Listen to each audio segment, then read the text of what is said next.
어머니, 나가세요.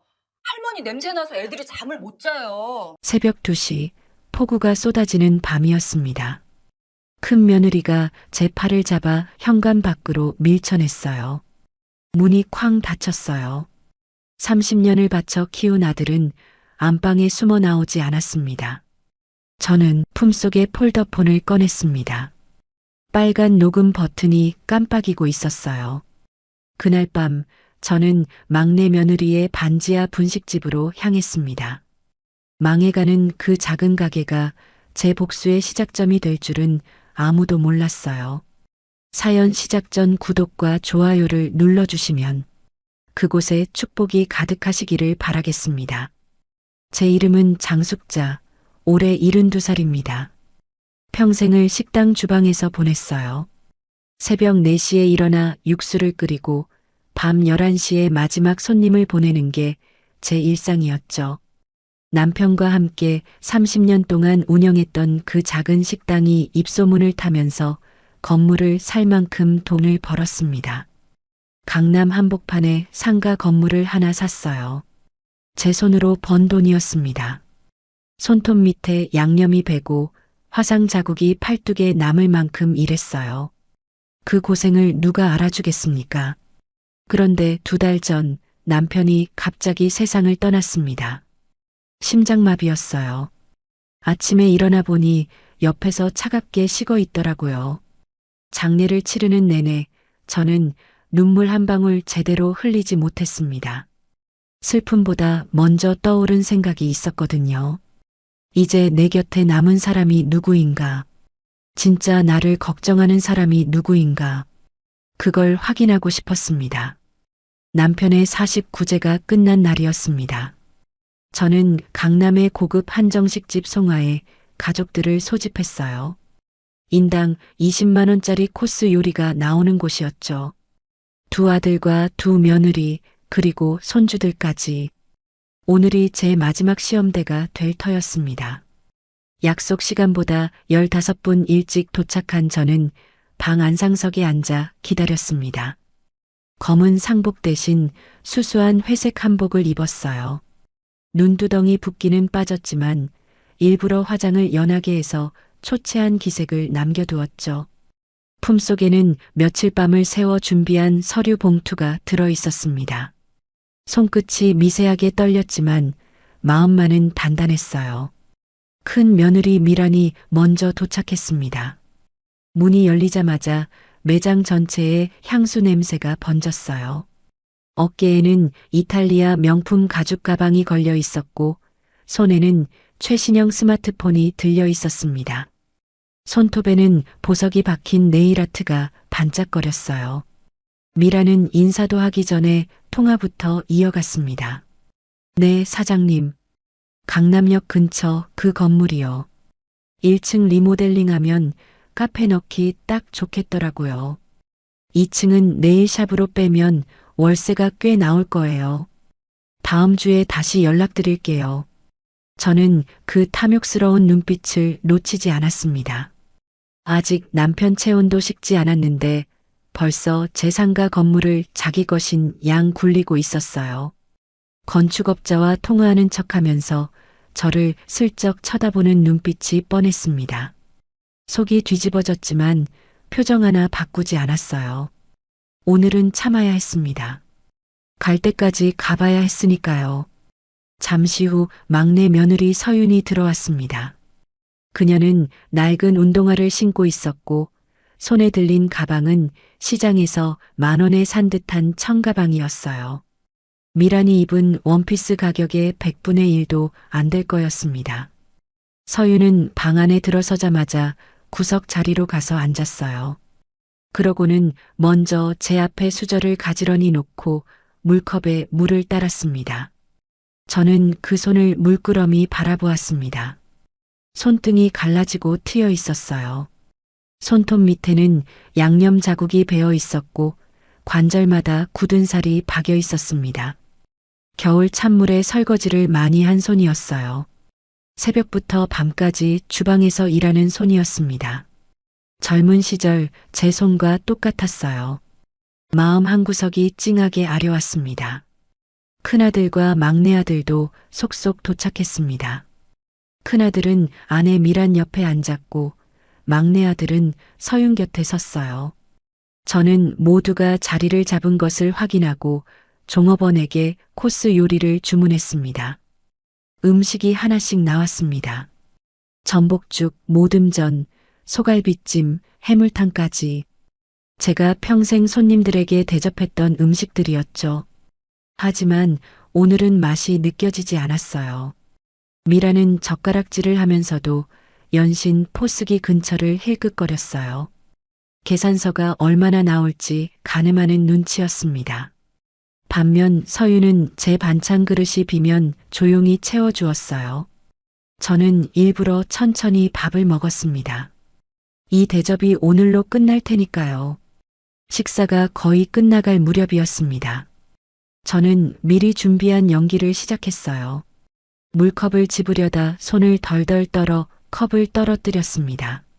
물이 테이블보 위로 쏟아졌고 모두의 시선이 제게로 쏠렸어요. 어머니, 괜찮으세요? 서윤이 황급히 냅킨으로 물을 닦아냈습니다. 저는 떨리는 목소리를 일부러 짜내어 입을 열었어요. 사실 너희한테 할 말이 있다. 아버지가 돌아가시기 전에 내가 몰랐던 일이 있었어. 방안이 조용해졌습니다. 미란의 젓가락질이 멈췄고 큰아들이 불안한 눈으로 저를 바라보았어요. 저는 품속에서 서류 봉투를 꺼내 테이블 위에 올려놓았습니다. 아버지가 옛날 친구 빚보증을 섰는데 그게 사채까지 불어났더구나. 건물에 가등기가 걸려 있어. 사채업자들이 내일이라도 들이닥칠 판이다. 저는 서류 봉투에서 가등기 설정 서류와 빚 독촉장을 꺼내 펼쳤습니다. 물론 며칠 밤을 새워 만든 가짜였어요. 법률사무소에서 일하는 옛 단골 손님에게 양식만 받아서 제가 직접 내용을 채워 넣었죠. 법률 용어와 도장이 빼곡히 찍힌 서류는 진짜처럼 보였습니다. 미란의 얼굴이 일그러졌습니다. 우아하게 떡갈비를 썰던 칼질이 딱 멈췄어요. 그녀의 눈동자가 빠르게 움직이며 서류를 훑쳤습니다. 입술이 파르르 떨리더니 급기야 목소리가 터져나왔어요. 건물은요? 아버님 명의 강남 상가 건물 있잖아요. 그거 팔면 되잖아요. 미란이 교양을 내던지고 소리를 질렀습니다. 저는 고개를 저으며 서류를 손가락으로 짚었어요. 이것 봐라. 가등기가 걸려 있으면 사실상 사채업자거나 마찬가지야. 팔아봤자 빚 갚고 나면 남는 게 없어. 나 당장 갈 곳이 없다. 저는 눈물을 쥐어짜며 통곡하는 척했습니다. 어깨를 들썩이고 손으로 얼굴을 감쌌어요. 사실 속으로는 차갑게 식어 있었지만 연기만큼은 완벽해야 했습니다. 손가락 사이로 미란의 표정을 살폈어요. 실망과 분노가 뒤섞인 얼굴이었습니다. 큰아들이 꿀먹은 벙어리처럼 굳어 있었습니다. 아내 미란의 눈치만 살피며 입을 달싹거렸어요. 어머니, 변호사라도 알아봐야. 비겁한 놈. 저는 속으로 혀를 찼습니다.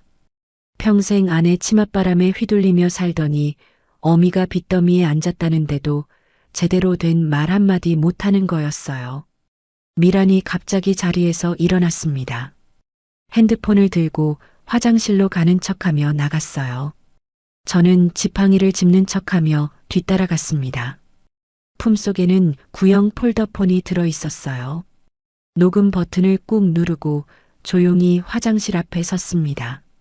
미란의 목소리가 화장실 칸 안에서 새어나왔습니다. 엄마, 나야. 미쳤어. 빚더미래. 건물도 사채업자한테 넘어갔대. 늙은이 치매 온 거 아니야? 당장 요양병원 알아봐야겠어. 아니, 그냥 쫓아내야지. 어떻게 데리고 살아. 저는 화장실 거울 앞에 서서 매무새를 고쳤습니다. 거울 속 제 눈에는 눈물이 맺혀 있었지만 입꼬리는 차갑게 굳어 있었어요. 심장이 쿵쾅거렸지만 손은 떨리지 않았습니다. 그래, 갈 때까지 가보자. 다시 방으로 돌아오니 분위기가 싸늘하게 식어 있었습니다.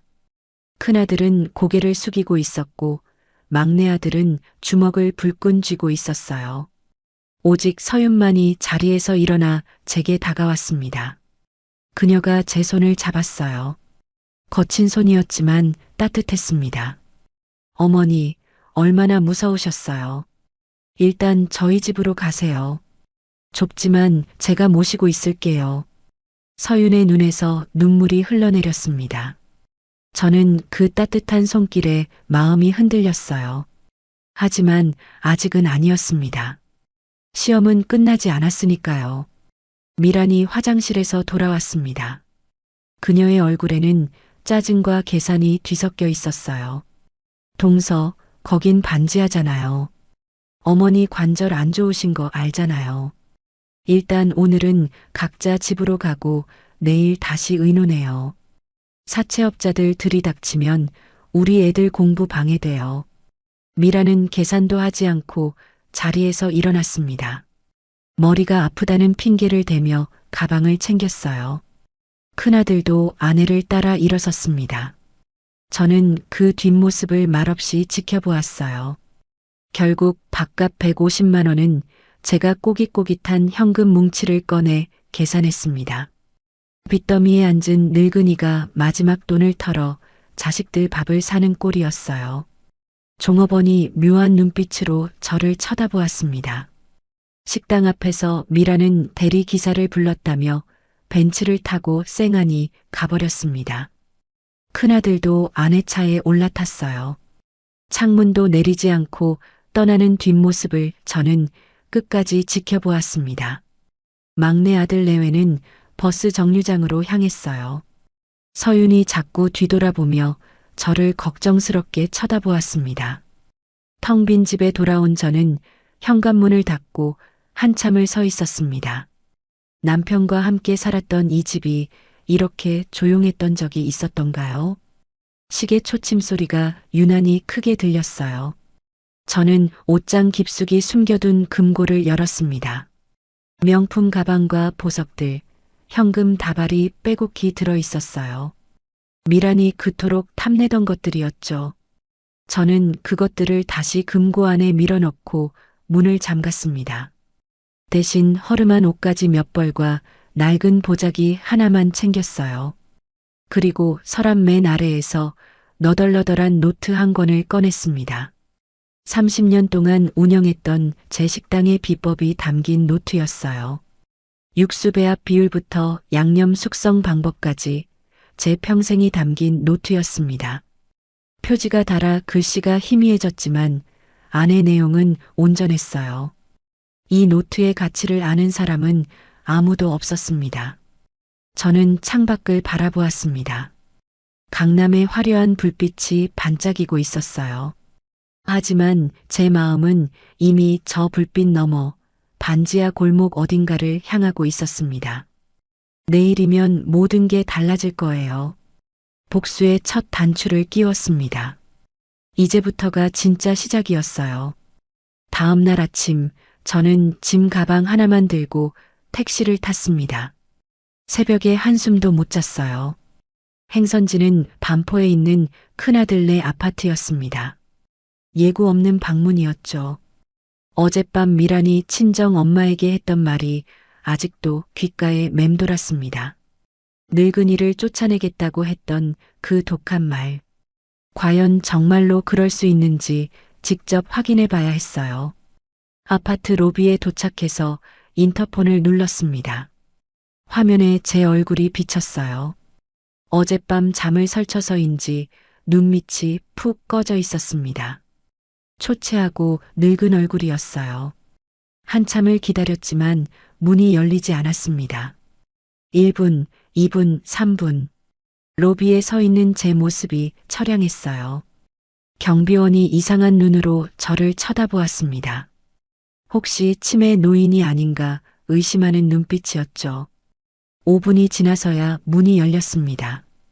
미란이 현관문을 열었습니다.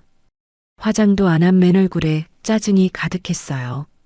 비싼 실크 잠옷 차림이었는데 제 얼굴을 보자마자 인상을 찌푸렸습니다. 마치 원치 않는 손님이 찾아온 것처럼요. 어머니, 왜 연락도 없이 오셨어요? 반가움은커녕 귀찮다는 기색이 역력했습니다. 저는 신발도 벗기 전에 현관에 주저앉았어요. 일부러 다리에 힘을 빼고 비틀거렸습니다. 사채업자들이 집 앞에 진을 치고 있더라. 무서워서 도망쳐 나왔다. 미란의 눈썹이 꿈틀거렸습니다. 그녀는 제 낡은 짐 가방을 힐끗 보더니 길게 한숨을 내쉬었어요. 마지못해 저를 안으로 들였지만 발로 제 가방을 툭툭 찼습니다. 마치 더러운 걸 건드리는 것처럼요. 그 작은 동작 하나에 모든 게 담겨 있었습니다. 거실 소파에 앉자마자 미란이 말했습니다. 어머니, 오늘 애들 과외 선생님 오는 날이에요. 방이 없어서 모실 공간이 없거든요. 저는 대답 대신 소파에 몸을 기댔습니다. 거실을 둘러보았어요. 30평은 넘어 보이는 넓은 공간이었습니다. 벽에는 고급 액자가 걸려 있었고 창가에는 외국에서 들여온 듯한 화분들이 줄지어 있었어요. 방이 없다니 누가 봐도 거짓말이었죠. 하지만 저는 모른 척했습니다. 오늘은 끝까지 버텨볼 생각이었어요. 점심시간이 되었습니다. 미라는 배달 앱으로 프리미엄 초밥을 시켰어요. 2만 원짜리 스페셜 세트가 2개 도착했습니다. 하나는 자기 것, 하나는 아이들 것이었죠. 배달원이 건네준 봉투를 열자 연어와 광어, 새우가 반짝거렸습니다. 미라는 그 초밥을 식탁에 예쁘게 펼쳐놓았어요. 저에게는 식은 밥에 물을 말아 김치 쪼가리와 함께 내밀었습니다. 어머니, 위가 안 좋으시잖아요. 죽처럼 드세요. 연어와 광어가 반짝이는 초밥 접시 옆에 놓인 누런 물밥. 같은 식탁에서 이렇게 다른 대접을 받다니. 저는 굴욕을 삼키며 그 밥그릇을 비웠습니다. 숟가락질을 하는 동안 손이 떨렸어요. 분노 때문이 아니었습니다. 이 모든 푸대접을 뼈에 새기기 위해서였어요. 한 숟가락 한 숟가락이 나중에 증거가 될 테니까요. 저는 쌀알 하나 남기지 않고 밥그릇을 비웠습니다. 오후 내내 저는 소파 구석에 웅크리고 있었습니다. 미라는 저를 투명인간 취급했어요. 대형 텔레비전으로 드라마를 보고 친구들과 긴 전화 통화를 하고 내일 손질을 했습니다. 저에게 물 한 잔 건네지 않았어요. 가끔 저를 쳐다볼 때면 마치 벌레를 보는 눈빛이었습니다. 저는 그 눈빛을 고스란히 받아들였어요. 이것도 다 기록될 거였습니다. 저녁이 되어 큰아들이 퇴근했습니다. 현관문이 열리고 아들이 들어왔어요. 정장 차림에 넥타이를 푸는 중이었습니다. 제가 키운 아들이었어요. 젖먹이 때부터 밤잠을 설쳐가며 키웠습니다. 아플 때마다 업고 병원을 다녔고 대학 갈 때까지 식당에서 번 돈을 쪼개 과외를 시켰죠. 그 아들이 저를 보자 얼굴이 환해졌어요. 어머니, 언제 오셨어요? 그 순간 미란의 날카로운 목소리가 터져 나왔습니다. 당신 때문에 애들이 독서실도 못 가고 있잖아. 어머니가 거실 차지하고 계시니까 공부 분위기가 안 잡힌다고. 아들의 얼굴이 굳었습니다. 화나던 표정이 순식간에 사라졌어요. 그는 아내의 눈치를 살피더니 고개를 숙이고 안방으로 들어가 버렸습니다. 등 뒤로 문이 닫히는 소리가 들렸어요. 꼬리를 내리고 도망치는 꼴이었습니다. 비겁한 놈. 어미보다 아내가 무서운 거였죠. 가슴이 쓰렸지만 내색하지 않았습니다. 밤이 깊어갔습니다.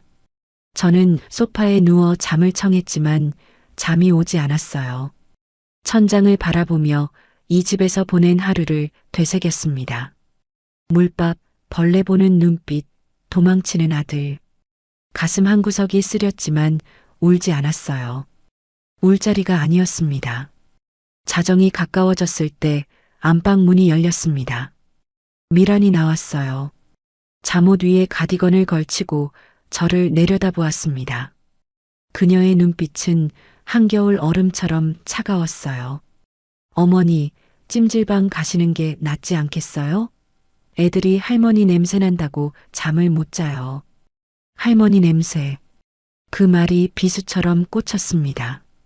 평생 땀 흘려 일하며 살아온 늙은이한테 냄새가 난다니. 저는 몸을 일으켜 세웠어요. 비가 이렇게 오는데 갈 데가 없다. 창밖에서 빗소리가 들려왔습니다. 언제부터 내리기 시작했는지 비가 세차게 쏟아지고 있었어요. 미라는 아랑곳하지 않고 제 짐 가방을 번쩍 들어 현관 밖 복도에 내려놓았습니다. 내일 요양병원 수속 밟아드릴게요. 오늘은 나가 계세요. 빚쟁이들 여기 쫓아오면 책임지실 거예요? 현관문이 닫혔습니다. 도어록 잠기는 소리가 철컥 울렸어요. 복도의 센서등마저 꺼지고 칠흑 같은 어둠이 밀려왔습니다. 저는 그 어둠 속에서 한참을 서 있었어요. 눈물이 날 줄 알았는데 이상하게 눈이 말랐습니다. 슬픔 대신 오기가 차올랐어요. 주머니 속 폴더폰을 꺼내 확인했습니다. 녹음이 잘 되어 있었어요. 이 빗소리와 미란의 폭언이 모두 담겨 있을 거였습니다. 저는 짐 가방을 들고 엘리베이터를 탔어요. 새벽 2시 아파트 단지를 나서자 하늘이 뚫린 듯 비가 쏟아졌습니다. 우산이 없었어요. 순식간에 온몸이 젖었습니다. 찬 빗물이 등을 타고 흘러내렸어요. 회색 한복이 몸에 달라붙었습니다. 처량했지만 발걸음을 멈추지 않았어요. 택시를 잡으려 손을 들었습니다. 첫 번째 택시가 속도를 늦추다가 제 행색을 보고 그냥 지나쳤어요. 비에 젖어 볼품없는 늙은이를 누가 태우고 싶겠습니까? 두 번째도 마찬가지였습니다. 기사가 창문 너머로 저를 힐끗 보더니 엑셀을 밟았어요. 비에 젖은 늙은이를 태우고 싶은 기사는 없었죠. 빗속에서 10여 분을 기다렸습니다. 다리가 후들거렸어요. 세 번째 택시가 겨우 멈춰섰습니다. 관악구 신림동으로 가주세요. 기사가 백미러로 저를 쳐다보았습니다. 젖은 머리카락이 얼굴에 달라붙어 있었을 거예요. 기사는 한숨을 쉬며 차를 출발시켰습니다. 막내 며느리네 동네에 도착했을 때도 비는 여전히 쏟아지고 있었습니다. 골목이 좁아 택시가 들어가지 못했어요. 저는 차에서 내려 가파른 언덕길을 올랐습니다. 낡은 운동화가 빗물에 젖어 발이 시렸어요. 무릎이 욱신거렸지만 멈추지 않았습니다. 반지하 창문에 불이 켜져 있었습니다. 새벽 2시가 넘은 시간에 불이 켜져 있다니. 혹시 저를 기다린 걸까요? 초인종은 고장 나 있었어요. 녹슨 대문을 두드렸습니다. 쿵, 쿵, 쿵. 문이 열렸습니다. 서윤이 놀란 눈으로 저를 보았어요. 낡은 잠옷 차림이었는데 눈 밑에 다크서클이 짙었습니다. 무언가를 걱정하며 밤을 새운 얼굴이었어요. 어머니. 서윤은 우산도 없이 뛰쳐나왔습니다. 비를 맞으며 저를 껴안았어요. 젖은 제 몸을 꼭 안아주었습니다. 그녀의 체온이 뜨거웠어요. 아무 말 없이 한참을 그렇게 안겨 있었습니다. 저는 그제야 제가 얼마나 추웠는지 깨달았습니다. 이가 딱딱 부딪히고 몸이 덜덜 떨렸어요. 좁은 방으로 들어갔습니다. 7, 8평 남짓한 공간이었어요. 벽에는 곰팡이가 피어 있었고 천장은 낮았습니다. 한쪽 구석에는 배달 포장 박스들이 쌓여 있었어요. 서윤이 운영하는 분식집 재료들이었습니다. 가난했지만 성실하게 살아가는 흔적이었어요. 하지만 바닥은 따뜻했습니다. 서윤은 제 젖은 발을 수건으로 닦아주었어요. 무릎을 꿇고 앉아 제 발에 굳은 살을 어루만졌습니다. 갈라진 발 뒤꿈치를 조심스럽게 감싸주었어요. 그녀의 눈에서 눈물이 뚝뚝 떨어졌습니다. 막내 아들이 방에서 나왔습니다. 제 모습을 보고 주먹을 불끈 쥐었어요. 형님네가 쫓아낸 거예요? 이 비에 어머니를 내보내다니. 아들이 벽을 주먹으로 쳤습니다. 저는 손을 내저었어요. 아니다. 내가 나온 거다. 아무 말 마라. 서윤이 부엌으로 갔습니다. 작은 가스레인지 위에서 냄비가 끓기 시작했어요. 콩나물이 보글보글 끓는 소리가 났습니다. 잠시 후 따끈한 콩나물 국밥이 제 앞에 놓였어요. 멸치 육수 냄새가 진하게 코끝을 자극했습니다. 어머니, 가진 건 없지만 빚쟁이들이 오면 제가 막을게요. 여기서 평생 사셔도 돼요. 서윤의 눈에서 또다시 눈물이 흘러내렸습니다. 저는 뜨거운 국밥을 한 숟가락 떠먹었어요. 목구멍으로 넘어가는 국물이 온몸에 퍼졌습니다. 반포 고급 아파트에서 먹은 물밥보다 이 콩나물 국밥이 1000배는 따뜻했어요. 콩나물 사이로 보이는 밥알이 유난히 하얗게 빛났습니다. 짐 가방 속 깊은 곳에서 너덜너덜한 노트가 손에 잡혔습니다. 30년 맛집 비법이 담긴 노트였어요. 이 노트의 진짜 가치를 서윤은 아직 몰랐습니다. 저는 속으로 다짐했어요. 그래, 내가 밥값은 해야지. 서윤에게 진짜 보물을 물려줄 거였습니다. 이제부터가 진짜 시작이었어요. 막내네 집에서 며칠이 지났습니다. 반지하 방은 좁고 습했지만 따뜻한 밥과 따뜻한 마음이 있었어요. 저는 슬슬 본격적인 작전에 돌입하기로 했습니다. 우선 치매 초기 연기부터 시작했어요. 가끔 멍하니 허공을 바라보거나 같은 말을 2번 반복하거나 물건을 어디 뒀는지 잊어버린 척했습니다. 미란에게 혹시라도 소문이 들어갈 경우를 대비한 위장 전술이었죠. 서윤은 반지하 가게에서 배달 전문 분식집을 운영하고 있었습니다. 가게 이름은 서윤네 분식이었어요. 10평 남짓한 좁은 공간에 조리대와 포장대가 빼곡했습니다. 떡볶이, 김밥, 순대, 튀김 같은 간단한 메뉴들을 만들어 배달 앱으로만 팔고 있었어요. 홀 손님을 받을 공간이 없었거든요. 저는 서윤의 스마트폰을 빌려 배달 앱 리뷰를 확인해 보았습니다. 평점이 별 3개 반이었어요.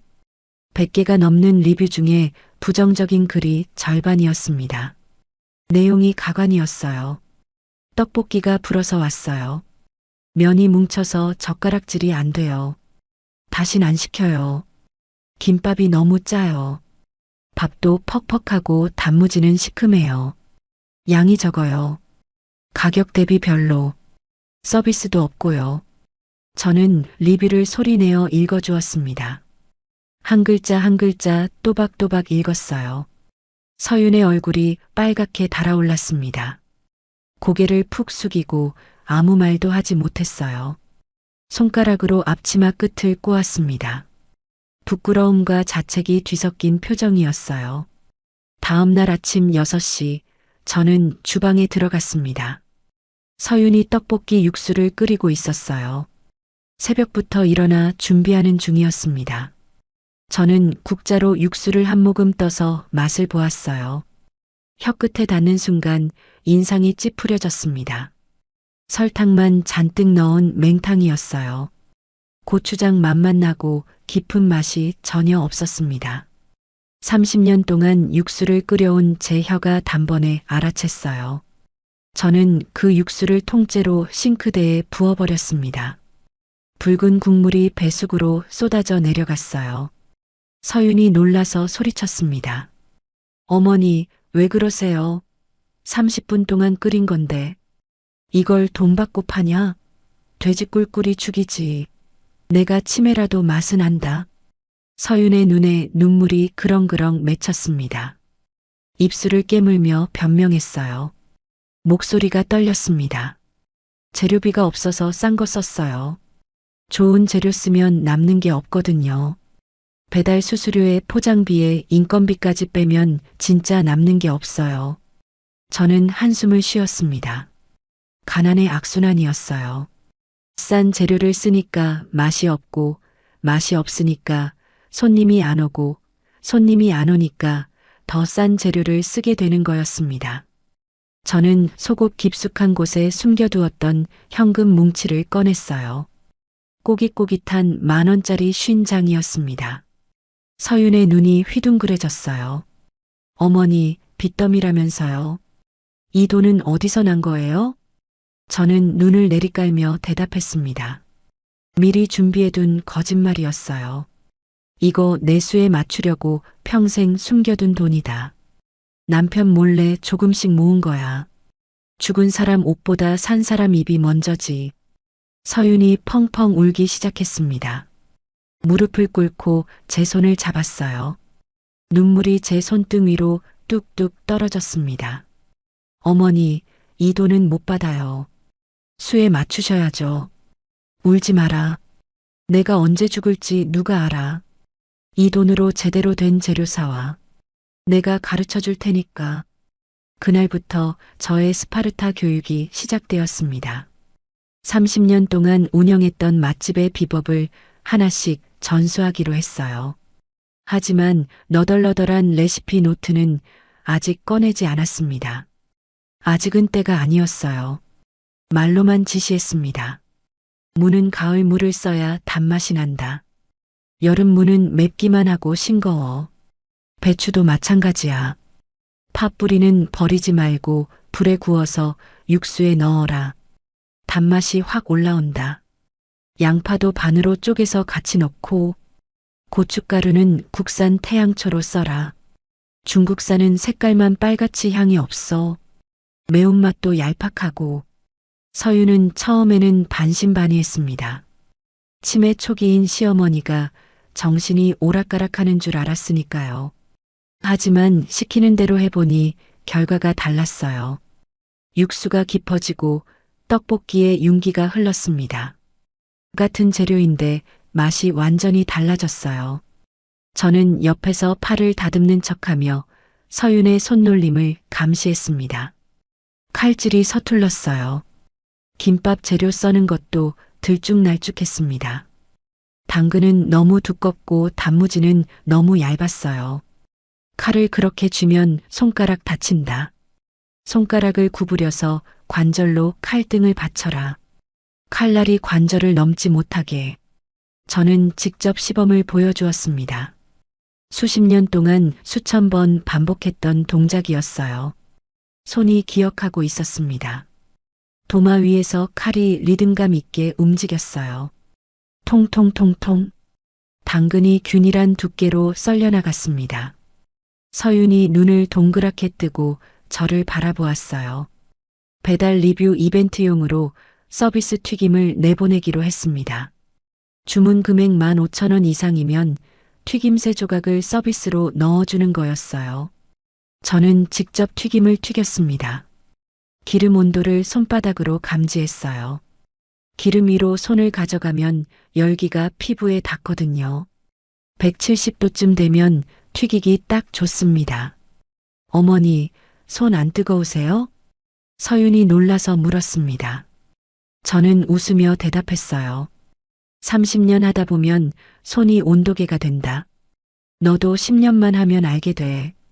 고구마 튀김, 김말이 튀김, 야채 튀김을 바삭하게 튀겨냈습니다.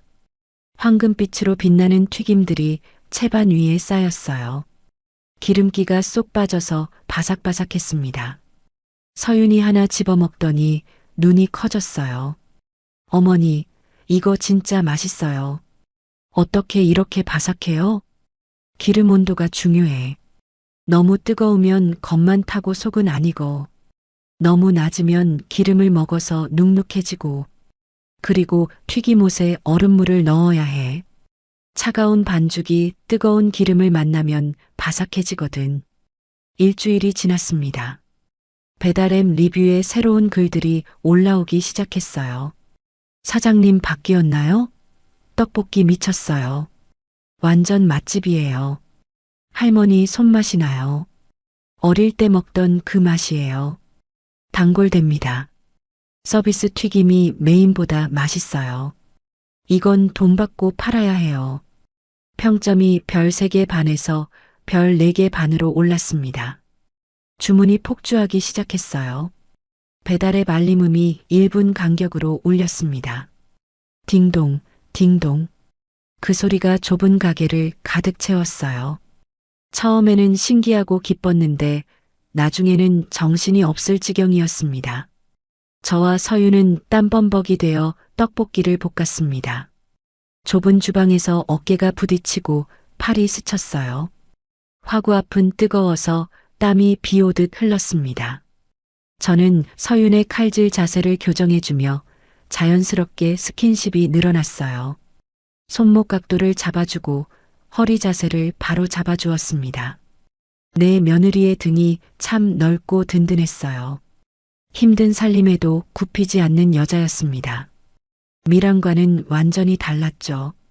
하루는 주문이 너무 밀려서 밤 11시가 넘도록 일을 했습니다. 마지막 배달을 보내고 나서야 숨을 돌릴 수 있었어요. 서윤이 지친 몸을 끌고 매출을 정산했습니다. 계산기를 두드리는 손이 떨렸어요. 어머니, 오늘 하루 매출이 50만 원이 넘었어요. 예전에는 10만 원도 안 됐는데. 서윤의 눈에 눈물이 그렁그렁 맺혔습니다. 기쁨의 눈물이었어요. 저는 속으로 뿌듯했지만 내색하지 않았습니다. 아직 갈 길이 멀었거든요. 어느 날 오후 진상 손님이 찾아왔습니다. 중년 남자였는데 얼굴이 험악했어요. 배달 포장 봉투를 들고 카운터로 성큼성큼 다가왔습니다. 야, 이거 머리카락 나왔어. 환불해. 남자가 봉투를 카운터에 내던졌습니다. 떡볶이 국물이 튀었어요. 서윤이 놀라서 얼굴이 하얗게 질렸습니다. 죄송합니다, 손님. 확인해 볼게요. 서윤이 떨리는 손으로 봉투를 열어보았습니다. 떡볶이 위에 갈색 머리카락 한 올이 올려져 있었어요. 서윤이 쩔쩔매며 어쩔 줄 몰라 했습니다. 남자는 점점 목소리를 높였어요. 환불하고 사과해. 아니면 인터넷에 다 올린다. 벌레 나왔다고 할 수도 있어. 저는 그 광경을 지켜보다가 천천히 앞으로 나섰습니다. 머리카락을 집어들고 자세히 살펴보았어요. 햇빛에 비춰보니 염색 자국이 선명했습니다. 이 머리카락은 염색한 갈색인데 우리 며느리는 검은 머리고 나는 흰머리다. 어디서 수작질이야? 저는 천장 구석에 달린 까만 물체를 손가락으로 가리켰습니다. 저기 CCTV 안 보여? 다 찍혔어. 경찰 부를까? 무고죄로 고소할 수도 있어. 사실 그건 가짜 모형이었어요. 이전 가게 주인이 달아놓고 간 빈 껍데기였습니다. 작동하지 않는 장식품에 불과했죠. 하지만 남자는 그걸 몰랐어요. 얼굴이 굳더니 슬금슬금 뒷걸음질 쳤습니다. 투덜거리며 문을 열고 나가버렸어요. 서윤이 놀란 눈으로 저를 바라보았습니다. 입이 벌어져 있었어요. 어머니, 진짜 멋있어요. 저는 무서워서 아무 말도 못했는데 서윤이 처음으로 환하게 웃었습니다. 저는 그 미소를 보며 확신했어요. 이 아이에게 내 유산을 물려줄 자격이 있다는 것을요. 미란처럼 남의 것을 탐내는 게 아니라 자기 손으로 일군 것의 소중함을 아는 아이였습니다. 그날 밤 저는 서윤의 스마트폰을 빌려 인터넷 쇼핑몰에 접속했습니다. 진짜 초소형 CCTV를 주문했어요. 3만 원짜리 무선 카메라였습니다. 왠지 불길한 예감이 들었거든요. 미란이 가만히 있을 리 없었어요. 분명히 무슨 짓을 꾸밀 거였습니다. 매출 정산을 하는 밤이었습니다. 서윤이 수익금을 봉투에 담아 제게 내밀었어요. 고개를 숙이며 말했습니다. 어머니 덕분이에요. 용돈하세요. 이건 어머니 몫이에요. 저는 그 돈을 밀어내며 말했습니다. 이 돈으로 더 좋은 쌀을 써라. 손님 입은 귀신이야. 싼 쌀 쓰면 바로 티난다. 밥맛이 떨어지면 김밥 맛도 떨어지거든. 서윤이 고개를 끄덕였습니다. 눈에 눈물이 그렁그렁했어요. 고마움과 미안함이 뒤섞인 표정이었습니다. 모두 잠든 깊은 밤이었습니다.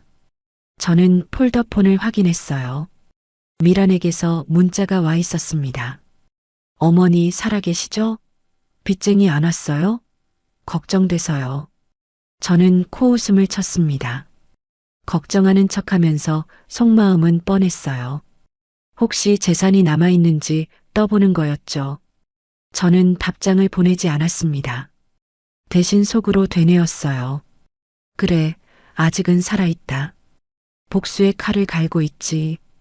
이제 곧 내가 심은 대로 거두게 될 거다. 기다려라, 미란아. 한 달이 지났습니다. 서윤네 분식은 이제 관악구 떡볶이 배달 랭킹 1위에 올랐어요. 배달앱 첫 화면에 추천 맛집으로 뜨기 시작했습니다. 리뷰가 500개를 넘겼고 평점은 별 4개 반을 유지했어요. 월 매출이 1000만 원을 넘겼습니다. 반지하 10평짜리 작은 가게치고는 대단한 성과였어요. 처음 이 가게에 왔을 때만 해도 하루 매출이 10만 원도 안 됐습니다. 리뷰에는 악플만 달렸고 서유는 밤마다 울었어요. 그런데 한 달 만에 모든 게 달라졌습니다.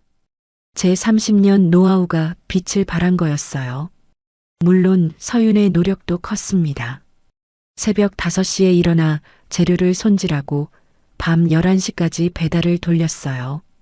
젊은 몸도 힘든 일정이었는데 불평 한마디 없었습니다.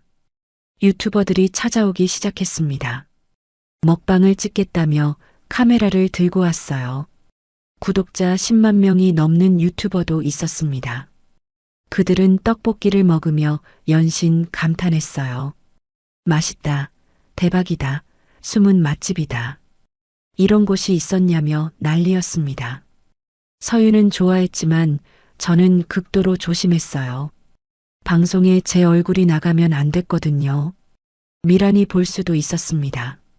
저는 유튜버가 올 때마다 주방 구석에 숨었습니다. 앞치마를 벗고 쪼그리고 앉아 벽만 바라보았어요. 치매 연기를 하며 멍하니 있는 척했습니다. 가끔 팔을 다듬는 신용만 했어요. 유튜버들은 저를 그냥 가게에서 심부름하는 노인쯤으로 생각했습니다. 카메라가 제 쪽을 향하면 고개를 푹 숙였어요. 어느 날 유명 프랜차이즈 본사에서 연락이 왔습니다. 떡볶이 레시피를 인수하고 싶다는 제안이었어요. 본사 직원이 직접 가게로 찾아왔습니다. 양복을 입은 젊은 남자였어요. 명함을 내밀며 말했습니다. 사장님, 저희가 이 레시피를 전국적으로 퍼뜨리고 싶습니다. 계약금으로 1억 원을 드릴 수 있어요. 서윤의 눈이 휘둥그레졌습니다. 1억이라는 숫자에 숨이 멎는 것 같았을 거예요. 저도 솔직히 놀랐습니다. 하지만 표정을 바꾸지 않았어요. 서윤이 저를 바라보았습니다. 어떻게 할까요? 라는 눈빛이었어요. 저는 천천히 고개를 저었습니다. 아직 때가 아니다. 헐값에 넘길 수 없어.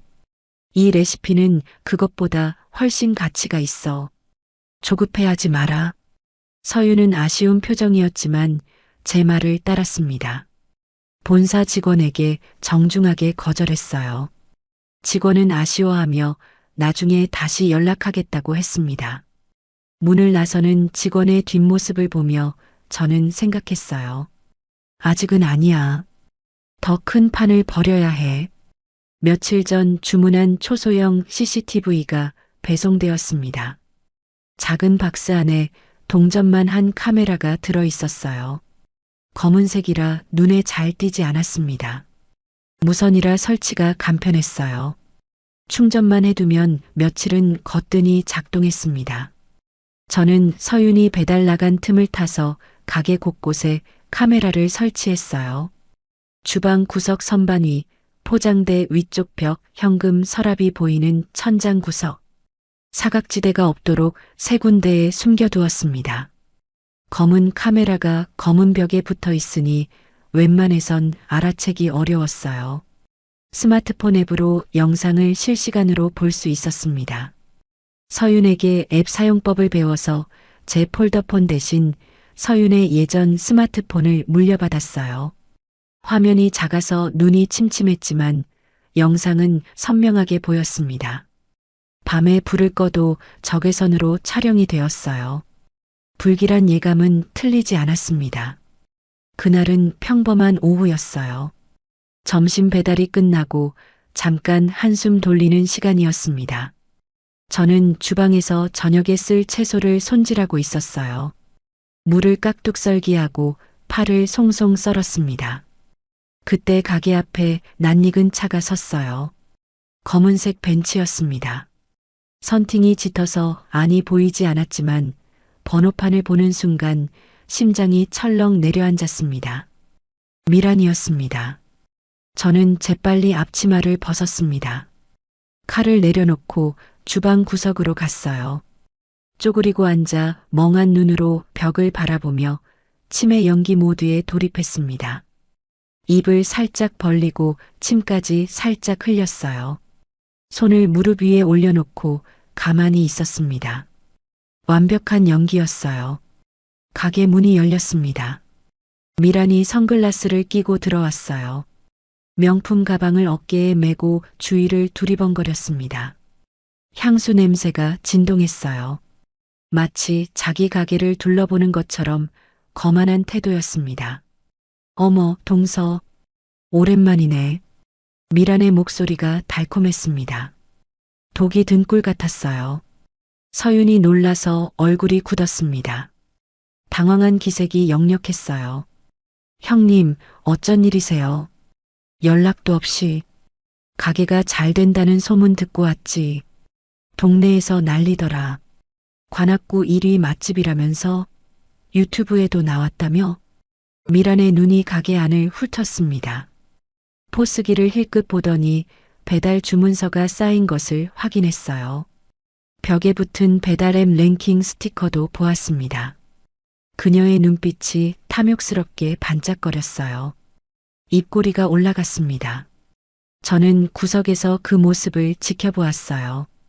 속이 부글부글 끓었지만 꾹 참았습니다. 어머니는 여기 계시는 거 맞지? 미란이 주방 쪽을 쳐다보았습니다. 저와 눈이 마주쳤어요. 저는 멍하니 허공을 바라보는 척했습니다. 알아보지 못하는 사람처럼 눈에 초점을 풀었어요. 어머니는 그냥 소일거리로 파만 다듬으셔요. 심심해하셔서 가게에 나오시는 거예요. 서윤이 둘러댔습니다. 목소리가 약간 떨렸어요. 미란이 저에게 성큼성큼 다가왔습니다. 코를 막으며 인상을 찌푸렸어요. 비싼 향수 냄새를 풍기면서 정작 저한테는 냄새난다고 하는 거였습니다. 어머, 냄새나. 진짜 노망나셨네. 내가 요양원 보내라고 했잖아. 이런 데서 굴리지 말고. 고집은. 미란이 저를 내려다보는 눈빛이 차가웠습니다. 마치 벌레를 보는 것 같았어요. 길가의 쓰레기를 보는 눈빛이었습니다. 저는 이를 악물었지만 표정을 바꾸지 않았어요. 연기를 끝까지 해야 했습니다. 주먹을 꽉 쥐었지만 손은 무릎 위에 가만히 두었어요. 미란이 다시 포스기 쪽으로 갔습니다. 서윤이 말리려 했지만 미란은 뻔뻔하게 주문 내역을 확인했어요. 화면을 이리저리 넘기며 매출을 살폈습니다. 하루 매출이 수십만 원씩 찍혀 있는 것을 보고 눈이 커졌어요. 그녀의 입꼬리가 올라갔습니다. 뭔가 계산하는 표정이었어요. 계산기를 두드리는 것처럼 눈동자가 움직였습니다. 동서, 이 가게 보증금 사실 어머니 돈이지? 아버님 빚쟁이들이 알면 이 가게 압류 들어와. 내가 관리해 줄게. 수익금 일부를 나한테 보내. 장남 며느리인 내가 관리하는 게 맞잖아. 그래야 가게 지킨다. 미란의 목소리가 달라졌습니다. 부드럽던 말투가 날카로워졌어요. 협박이었습니다. 뻔뻔함이 하늘을 찔렀어요. 형님, 무슨 말씀이세요? 이 가게는 제 명의고 어머니 돈은 1원도 안 들어갔어요. 보증금도 제가 대출받아서 마련한 거예요. 형님이 상관할 바 아니에요. 서윤이 단호하게 말했습니다. 목소리가 떨리지 않았어요. 어깨를 펴고 미란을 똑바로 바라보았습니다. 한 달 전에 서윤이 아니었어요. 저는 속으로 뿌듯했습니다. 내가 키운 며느리가 맞았어요. 두고 봐. 빚쟁이들한테 여기 주소 알려줄 수도 있어. 그때 가서 후회하지 마. 미란이 씩씩거리며 문을 박차고 나갔습니다. 하이힐 소리가 딱딱거렸어요. 벤츠 문이 쾅 닫히는 소리가 들렸습니다. 엔진 소리가 요란하게 울리더니 차가 골목을 빠져나갔어요. 먼지가 풀썩 일어났습니다. 저는 그제야 몸을 일으켰습니다. 벌떡 일어나 주방으로 갔어요. 눈빛이 달라진 저를 보고 서윤이 놀랐습니다. 어머니? 저는 품속에서 폴더폰을 꺼냈습니다. 녹음 버튼이 빨갛게 켜져 있었어요. 전현이 이제 본격적으로 시작할 거다. 준비해야 해. 어머니, 정신 멀쩡하세요? 저는 서윤의 눈을 똑바로 바라보았습니다. 호랑이 굴에 들어가도 정신만 차리면 산다. 난 미치지 않았어. 널 지키려고 미친 척한 거지. 서윤의 눈에서 눈물이 흘러내렸습니다. 제 손을 꼭 잡았어요. 어머니, 그동안 얼마나 힘드셨어요. 저는 천장 구석에 CCTV를 가리켰습니다. 서윤이 작은 카메라를 발견하고 입을 벌렸어요. 이건 언제 설치하신 거예요? 미란이 올 줄 알았다. 전혀는 가만히 있을 놈이 아니야. 앞으로 무슨 짓을 할지 모르니까 증거를 모아둬야 해. 저는 스마트폰을 꺼내 CCTV 앱을 열었습니다. 방금 미란이 가게에서 협박하던 장면이 고스란히 녹화되어 있었어요. 영상 속 미란이 포스기를 뒤지고 서윤을 협박하는 모습이 선명했습니다. 서윤이 영상을 보며 입을 다물지 못했어요. 어머니, 이걸 다 찍어두신 거예요? 그래. 이게 나중에 증거가 될 거다. 미란이 뭘 해도 다 기록해둬야 해. 서윤이 고개를 끄덕였습니다. 눈빛이 단단해졌어요. 더 이상 쩔쩔매는 며느리가 아니었습니다.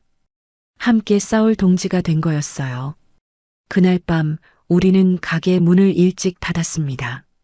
좁은 방에 둘러앉아 미란의 공격에 대비한 작전 회의를 했어요.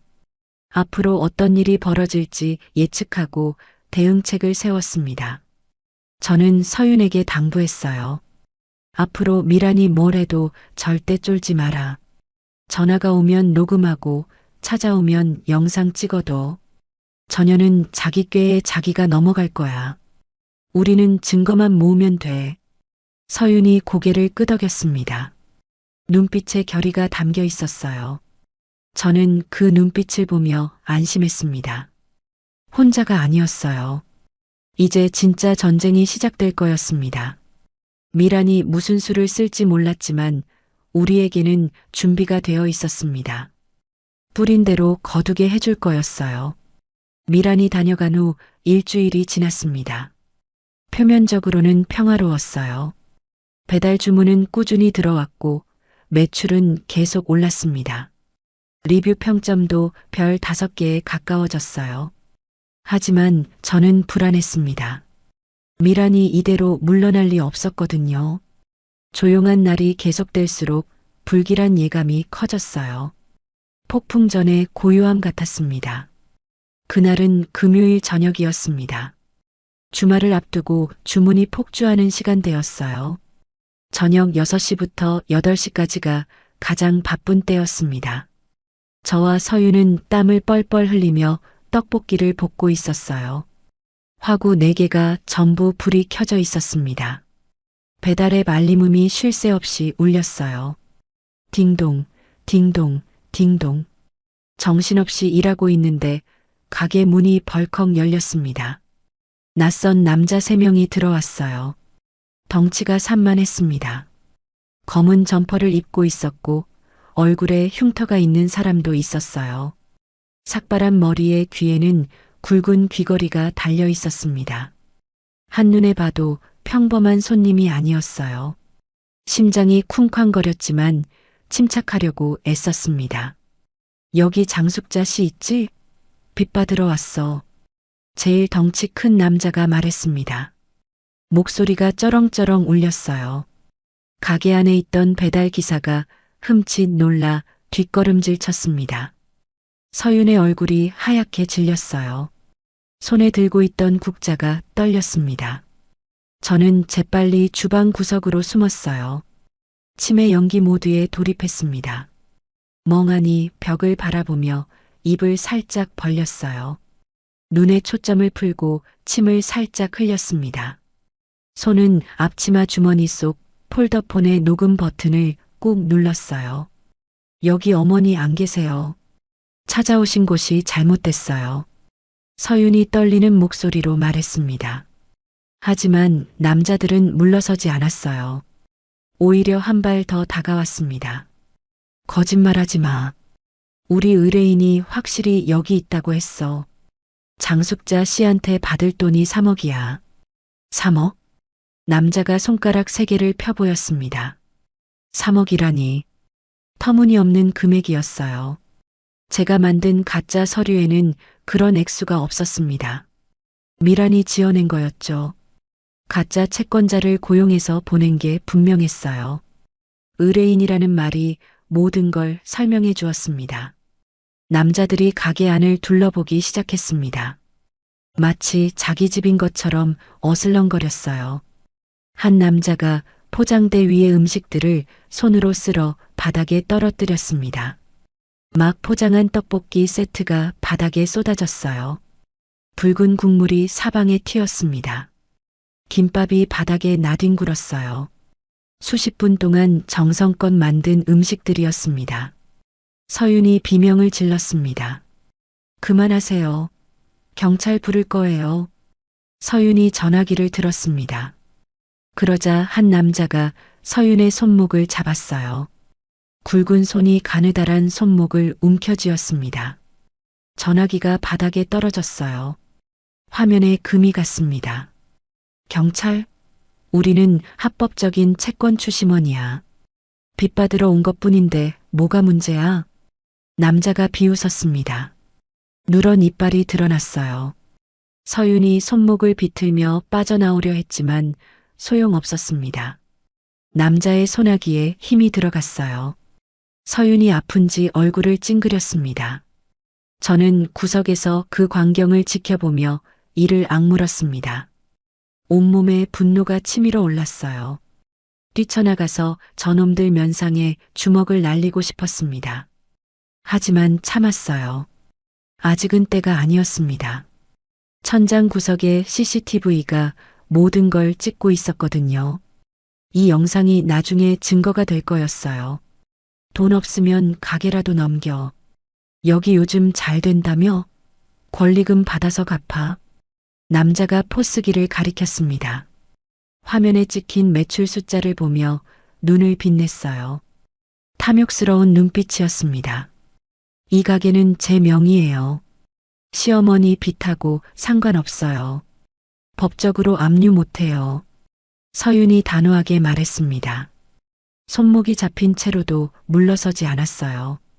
저는 속으로 기특하다고 생각했습니다. 그래, 그럼 시어머니 데려와.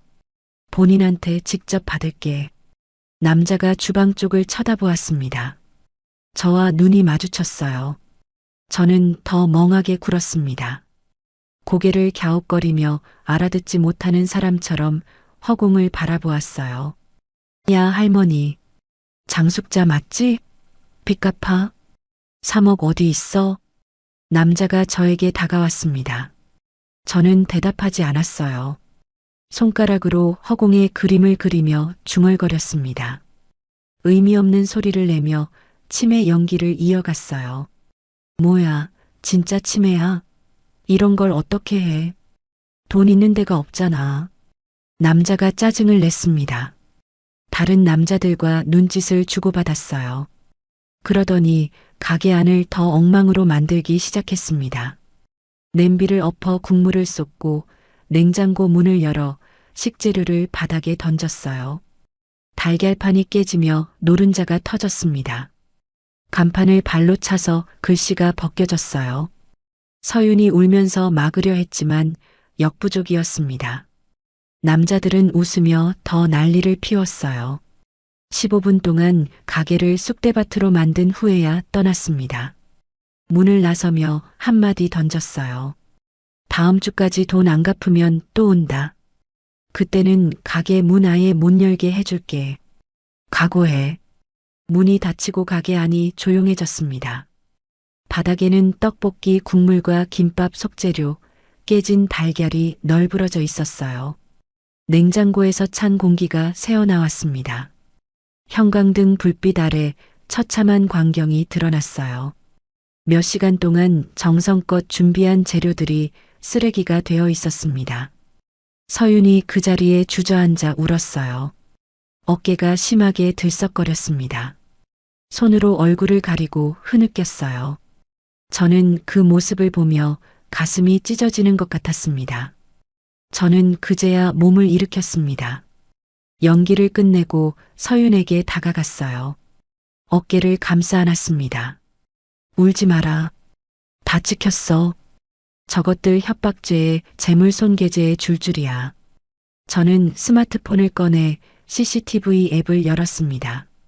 방금 벌어진 일이 세 대의 카메라에 고스란히 녹화되어 있었어요. 남자들의 얼굴, 손목을 잡는 장면, 폭언, 기물 파손까지 완벽한 증거였습니다. 어머니, 저 사람들 진짜 채권자예요? 아니야. 미란이 보낸 가짜들이야. 진짜 사채업자가 의뢰인이라는 말을 할 리 없어. 미란이 돈 주고 고용한 건달들이야. 저는 서랍에서 너덜너덜한 노트를 꺼냈습니다. 30년 맛집 비법이 담긴 노트였어요. 표지가 닳고 모서리가 해졌지만 안의 내용은 온전했습니다. 제 손때가 묻어있는 노트였어요. 서윤아, 이거 너한테 준다. 서윤이 노트를 받아들었습니다. 손이 떨렸어요. 이게 뭐예요? 내 평생이 담긴 노트야. 30년 동안 식당하면서 쌓은 모든 비법이 여기 있어. 육수 배합 비율, 양념 숙성 방법, 재료 손질법까지 다 적어놨어. 이걸 가지고 있으면 어디서든 성공할 수 있어. 서윤이 노트를 펼쳐보았습니다. 빼곡한 글씨와 메모들이 가득했어요. 어떤 페이지에는 제가 그린 그림도 있었습니다. 칼질 각도, 불 조절 타이밍 같은 것들이었어요. 서윤이 입을 다물지 못했습니다. 어머니, 이건 너무 귀한 거예요. 제가 받을 자격이 없어요. 자격은 내가 정해. 넌 자격이 있어. 미란 같은 년은 자격이 없고, 넌 내가 본 사람 중에 가장 성실하고 착한 아이야. 저는 서윤의 손을 꼭 잡았습니다. 거친 손이었지만 따뜻했어요. 이 노트 가지고 프랜차이즈 계약 다시 해라. 1억이 아니라 3억 받아. 이 레시피는 그 정도 가치가 있어. 아니, 그 이상이야. 서윤이 고개를 저었습니다. 눈물이 뺨을 타고 흘러내렸어요. 어머니, 저 혼자 어떻게 해요? 무서워요. 혼자가 아니야. 내가 있잖아. 그리고 넌 이미 할 줄 알아. 한 달 동안 내가 다 가르쳤잖아. 이제 내 발로 서야 해. 저는 서윤의 어깨를 토닥였습니다. 서윤이 눈물을 닦고 고개를 끄덕였어요. 눈빛이 달라졌습니다. 두려움 대신 결의가 담겨 있었어요. 내가 키운 며느리가 맞았습니다. 그날 밤 저는 변호사에게 전화를 걸었습니다. 예전에 식당 운영할 때 알게 된 사람이었어요. 단골 손님이었는데 법률 문제가 생기면 항상 도와주었습니다. 녹화 영상과 녹음 파일을 보내며 상담을 받았어요. 선생님, 이거 증거로 쓸 수 있어요? 변호사가 영상을 확인하더니 말했습니다. 이 정도면 협박죄, 재물손괴죄 성립합니다. 배후 조종한 사람도 추적하면 공갈미수로 갈 수 있어요. 증거가 완벽하네요. 얼굴도 다 나오고 목소리도 선명하고 고소는 아직 하지 마세요. 증거만 더 모을게요. 더 큰 판을 벌일 거예요. 변호사가 알겠다고 했습니다. 제가 무슨 생각인지 짐작하는 눈치였어요. 저는 전화를 끊고 창밖을 바라보았습니다. 어둠 속에서 가로등 불빛이 반짝거렸어요. 밤 공기가 차가웠지만 속은 뜨거웠습니다. 미란아, 내가 판을 키웠으니 나도 판을 키우마. 가짜 채권자를 보내서 가게를 망치려 했지? 그 증거 다 모았다. 앞으로 내가 무슨 짓을 더하든 다 기록할 거야. 그리고 증거가 충분히 쌓이면 그때 한꺼번에 몰아치겠어. 뿌린 대로 거두게 해줄 테니까. 기다려라. 다음 날 아침 저는 프랜차이즈 본사에 전화를 걸었습니다. 계약 조건을 다시 협상하고 싶다고 했어요. 본사 담당자가 반색하며 물었습니다. 정말이요? 저번에 거절하셨잖아요. 생각이 바뀌었어요. 대신 조건이 있어요. 레시피 전수료를 3억으로 올려주세요. 담당자가 잠시 말이 없었습니다.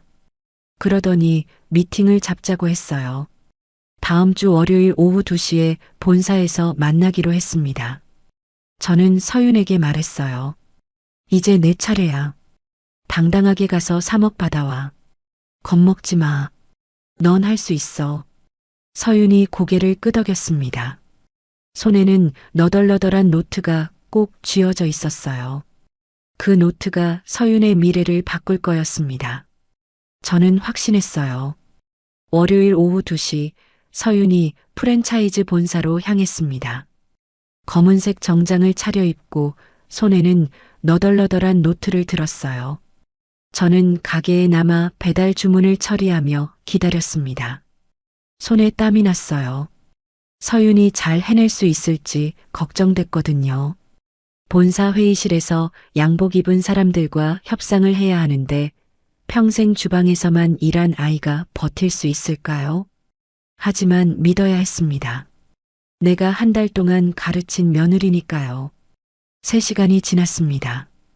배달 주문을 처리하면서도 자꾸 시계를 쳐다보았어요. 1분이 1년처럼 길게 느껴졌습니다. 저녁 5시가 넘어서야 서윤에게서 전화가 왔어요. 떨리는 손으로 전화를 받았습니다. 어머니, 계약했어요. 서윤의 목소리가 울먹거렸습니다. 기쁨과 안도가 뒤섞인 목소리였어요. 전화기 너머로 훌쩍거리는 소리가 들렸습니다. 얼마에? 3억이요. 3억? 계약금 5천만 원은 이번 주에 들어오고 나머지는 가맹점 10곳 오픈할 때마다 분할로 받기로 했어요. 본사에서 레시피가 너무 좋다고 전국 체인으로 키우고 싶대요. 연 매출 100억 이상 나올 거라고 했어요. 저는 그 자리에 주저앉았습니다. 다리에 힘이 풀렸어요. 30년 동안 새벽부터 밤까지 땀 흘리며 쌓아온 제 노하우가 3억의 가치를 인정받은 거였습니다. 눈시울이 뜨거워졌어요. 콧등이 시큰거렸습니다. 잘했다, 서윤아. 내가 해낸 거야. 아니에요, 어머니. 어머니가 다 가르쳐 주신 거예요. 제가 뭘 했겠어요. 본사 사람들이 레시피 보더니 입을 다물지 못하더라고요. 이런 체계적인 비법서는 처음 본다고요. 서윤이 울었습니다. 저도 눈물을 흘렸습니다. 기쁜 눈물이었어요.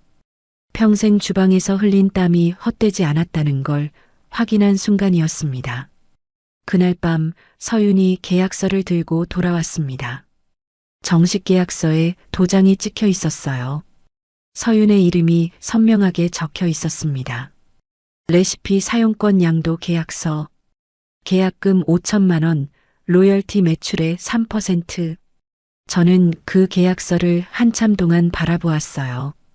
제 며느리가 사업가가 된 거였습니다. 우리는 그날 밤 삼겹살을 구워 먹었습니다. 막내 아들도 함께였어요. 좁은 반지하 방에서 고기 굽는 냄새가 퍼졌습니다. 연기가 자욱했지만 아무도 불평하지 않았어요. 막내 아들이 소주를 따르며 말했습니다. 어머니, 이제 좋은 데로 이사 가요. 반지하는 습해서 관절에 안 좋아요. 저는 고개를 저었습니다. 아직이야. 할 일이 남았어. 오랜만에 행복한 저녁이었어요. 하지만 마음 한구석에서는 불안이 가시지 않았습니다.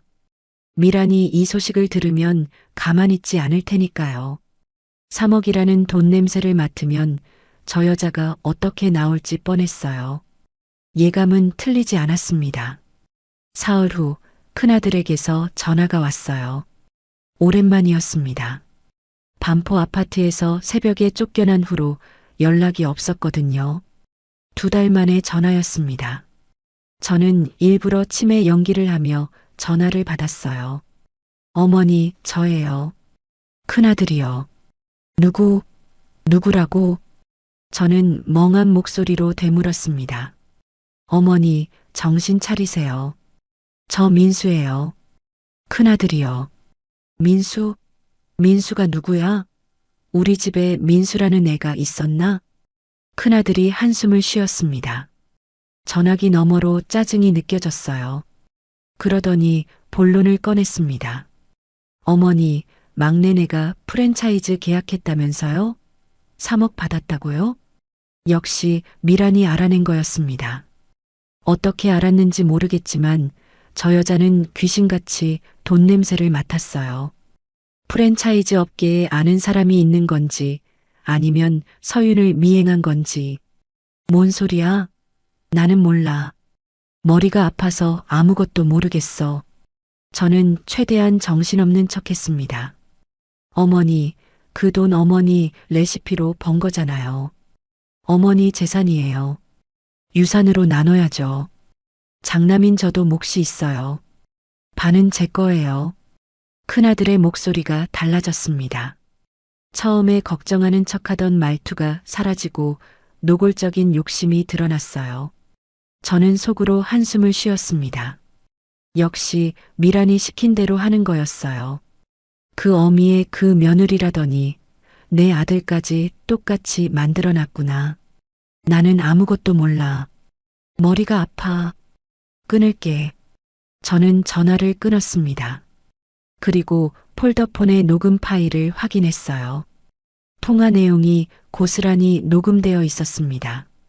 장남도 몫이 있다는 말, 유산으로 나눠야 한다는 말. 또 하나의 증거가 쌓인 거였어요. 이틀 후 미란이 직접 찾아왔습니다. 이번에는 변호사를 대동하고 왔어요.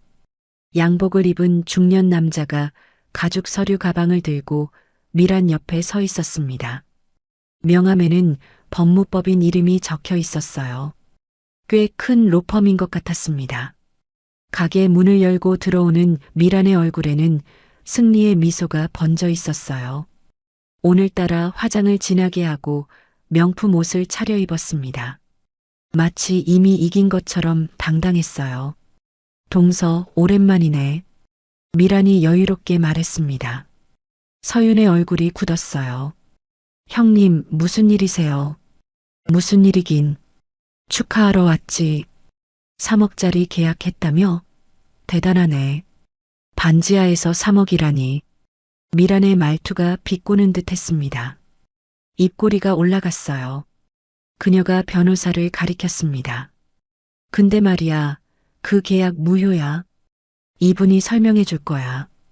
변호사가 서류 가방에서 서류를 꺼냈습니다. 제목이 선명했어요. 유산 상속 가처분 신청서. 저는 눈을 가늘게 떴습니다.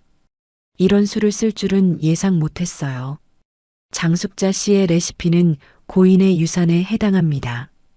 고인과 함께 식당을 운영하며 만든 레시피이므로 공동재산으로 간주됩니다. 배우자와 자녀들에게 균등하게 상속되어야 합니다.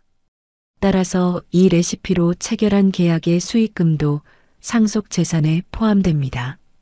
변호사가 딱딱한 목소리로 읊었습니다. 법률 용어가 빼곡한 서류를 서윤 앞에 내밀었어요. 서윤의 얼굴이 하얗게 질렸습니다. 저도 순간 당황했어요. 형님, 이건 어머니가 저한테 주신 거예요. 유산하고 상관없어요. 서윤이 떨리는 목소리로 말했습니다. 어머니가 줬다고? 어머니 치매잖아. 치매 환자가 한 증여는 법적 효력이 없어. 의사결정 능력이 없으니까. 병원 진단서 떼면 무효 선언 가능해. 미란이 비웃었습니다. 그녀의 눈이 차갑게 빛났어요. 게다가 어머니 재산은 빚쟁이들한테 다 넘어갔잖아. 그 빚 갚으려면 이 계약금도 압류해야 해. 미란이 승리에 도취된 표정을 지었습니다. 완벽한 덫이었어요. 재침의 연기와 가짜 빚 서류가 오히려 발목을 잡는 상황이었습니다. 변호사가 서류를 서윤 앞에 내밀었어요. 일주일 안에 답변 안 하시면 법적 조치 들어갑니다. 계약금 전액을 상속 재산으로 환수할 겁니다. 미란과 변호사가 나갔습니다. 하이힐 소리가 멀어졌어요. 문이 닫히고 가게 안이 조용해졌습니다. 서윤이 그 자리에 주저앉았어요. 어머니, 어떡해요? 3억 다 뺏기는 거예요? 이게 다 제 탓이에요. 제가 욕심을 부렸어요. 서윤의 눈에서 눈물이 흘러내렸습니다. 어깨가 떨렸어요.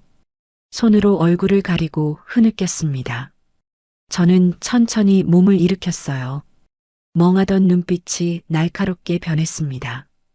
연기를 멈추고 서윤의 어깨를 잡았어요. 울지 마라. 아직 안 끝났어.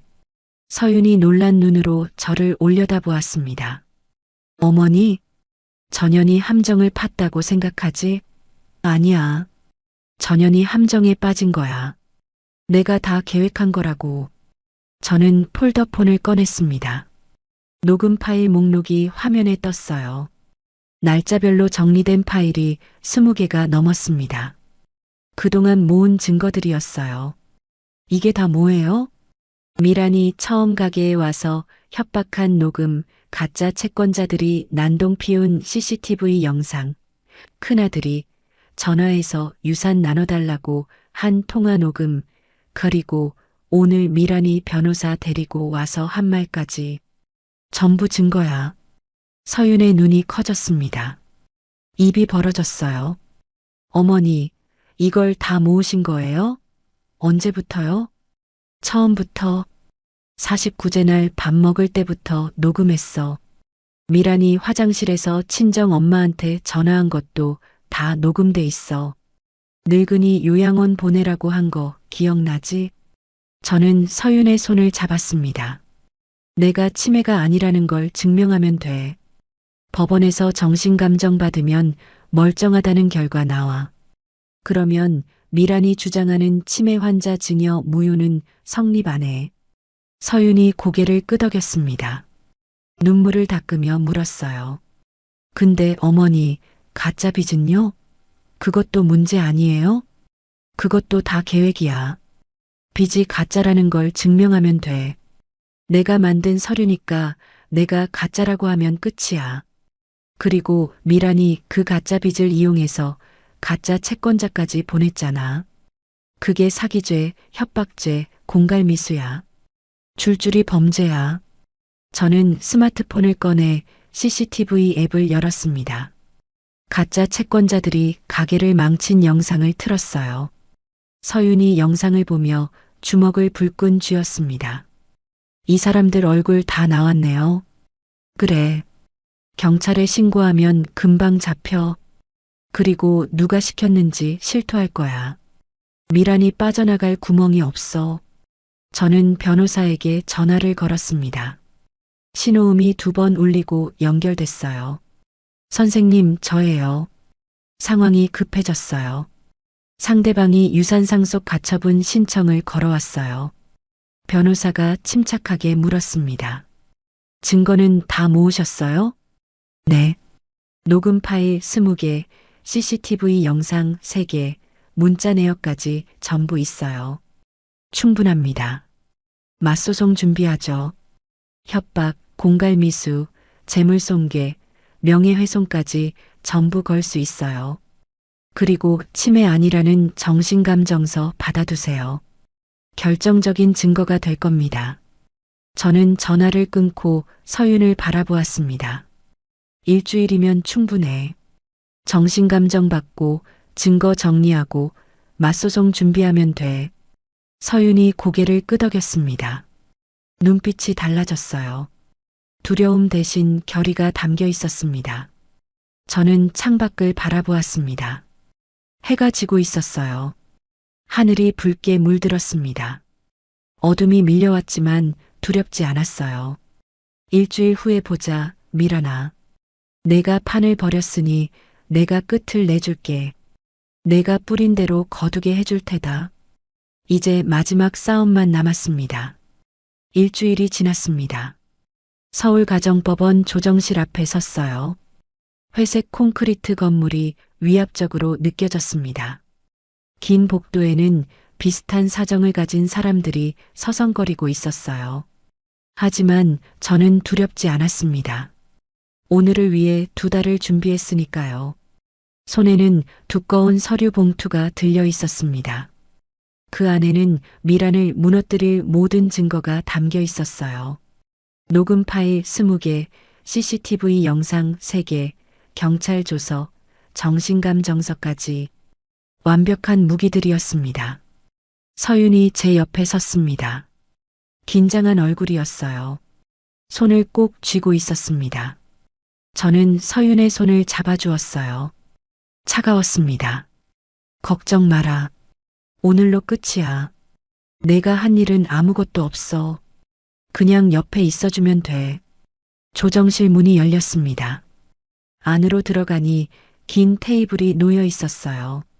벽에는 태극기와 법원 문장이 걸려 있었습니다. 형광등 불빛이 차갑게 내려쬐었어요. 한쪽에는 미란과 큰아들, 그리고 그들의 변호사가 앉아 있었습니다. 미란은 검은 정장을 입고 있었어요. 목에는 진주 목걸이가 걸려 있었고 손에는 명품 시계가 빛났습니다. 얼굴에는 승리를 확신하는 미소가 번져 있었어요. 저를 보자 코웃음을 쳤습니다. 어머니, 오셨어요? 오늘은 정신이 좀 드세요? 여기가 어딘지는 아세요? 미란이 비아냥거렸습니다. 목소리가 달콤하게 들렸지만 눈빛은 차가웠어요. 저는 대답하지 않고 반대편 자리에 앉았습니다. 제 변호사가 옆에 섰어요. 조정위원이 들어왔습니다. 50대 중반쯤 되어 보이는 여자였어요. 안경 너머로 양측을 번갈아 쳐다보았습니다. 오늘 조정 안건은 고 장철수 씨의 유산 상속에 관한 분쟁입니다. 신청인 측에서 먼저 말씀해 주세요. 미란의 변호사가 일어났습니다. 서류를 펼치며 말했어요.